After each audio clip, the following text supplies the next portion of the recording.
Coat poked his spoon idly into the stew. I should have bought the Scrael from Carter, he mused. He could have used the money for a new horse. People would have come from all over to see it. We could have had some business for a change. Bast gave him a speechless, horrified look. Coat made a pacifying gesture with the hand that held the spoon. I'm joking, Bast. He gave a weak smile. Still, it would have been nice. No, Reshi, it most certainly would not have been nice, Bast said emphatically. People would come from all over to see it, he repeated derisively. Indeed. The business would have been nice, Coat clarified. Busyness would be nice. He jabbed his spoon into the stew again. Anything would be nice. They sat for a long moment. Coat was scowling down into the bowl of stew in his hands, his eyes far away. It must be awful for you here, Bast, he said at last. You must be numb with boredom. Bast shrugged. There are a few young wives in town, a scattering of daughters. He grinned like a child. I tend to make my own fun. That's good, Bast. There was another silence. Coat took another spoonful, chewed, swallowed. They thought it was a demon, you know. Bast shrugged. It might as well be, Reshi. It's probably the best thing for them to think. I know. I encouraged them, in fact. But you know what that means. He met Bast's eyes. The blacksmith is going to be doing a brisk business in the next couple days. Bast's expression went carefully blank. Oh. Coat nodded. I won't blame you if you want to leave, Bast. You have better places to be than this. Bast's expression was shocked. I couldn't leave, Reshi. He opened and closed his mouth a few times, at a loss for words. Who else would teach me? Coat grinned, and for a moment his face showed how truly young he was. Behind the weary lines and the placid innkeeper's expression, he looked no older than his dark-haired companion. Who indeed? He gestured toward the door with his spoon. Go do your reading, then, or bother someone's daughter. I'm sure you have better things to do than watch me eat. Actually, begone, demon! Coat said, switching to a thickly accented Temic through half a mouthful of stew. Tehus and Tauza echa! Bast burst into startled laughter and made an obscene gesture with one hand. Coat swallowed and changed languages. Aroi te dena leyan! Oh, come now, Bast reproached, his smile fading away. That's just insulting. By earth and stone, I abjure you! Coat dipped his fingers into the cup by his side and flicked droplets casually in Bast's direction. Glamour be banished! With cider? Bast managed to look amused and annoyed at the same time as he daubed a bead of liquid from the front of his shirt. This better not stain. Coat took another bite of his dinner. Go soak it. If the situation becomes desperate, I recommend you avail yourself of the numerous solvent formulae extant in Selim Tincture. Chapter 13, I believe. Fine. Bast stood and walked to the door, stepping with his strange, casual grace. Call if you need anything. He closed the door behind himself. Coat ate slowly, mopping up the last of the stew with a piece of bread. He looked out the window as he ate, or tried to, as the lamplight turned its surface mirror-like against the dark behind it. His eyes wandered the room restlessly. The fireplace was made of the same black rock as the one downstairs. It stood in the center of the room, a minor feat of engineering, of which Coat was rather proud.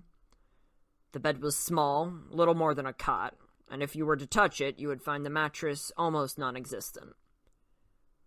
A skilled observer might notice there was something his gaze was avoiding. The same way you avoid meeting the eye of an old lover at a formal dinner, or that of an old enemy sitting across the room in a crowded alehouse late at night.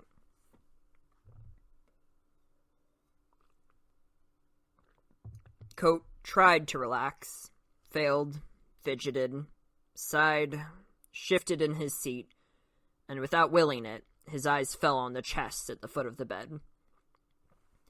It was made of roa, a rare, heavy wood, dark as coal and smooth as polished glass. Prized by perfumers and alchemists, a piece the size of your thumb was easily worth gold. To have a chest made of it went far beyond extravagance. The chest was sealed 3 times. It had a lock of iron, a lock of copper, and a lock that could not be seen. Tonight, the wood filled the room with an almost imperceptible aroma of citrus and quenching iron. When Coat's eyes fell on the chest, they did not dart away quickly. They did not slide slyly to the side as if he would pretend it wasn't there at all. But in a moment of looking, his face regained all the lines the simple pleasures of the day had slowly smoothed away. The comfort of his bottles and books was erased in a second, leaving nothing behind his eyes but emptiness and ache. For a moment, fierce longing and regret warred across his face. Then they were gone, replaced by the weary face of an innkeeper, a man who called himself Coat. He sighed again without knowing it, and pushed himself to his feet. It was a long time before he walked past the chest to the bed. Once in bed, it was a long time before he slept.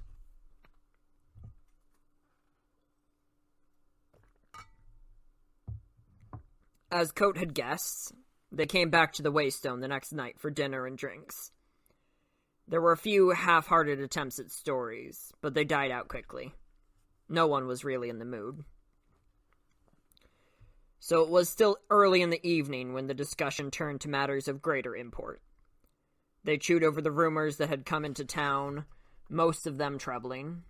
The penitent king was having a difficult time with the rebels in Resivek.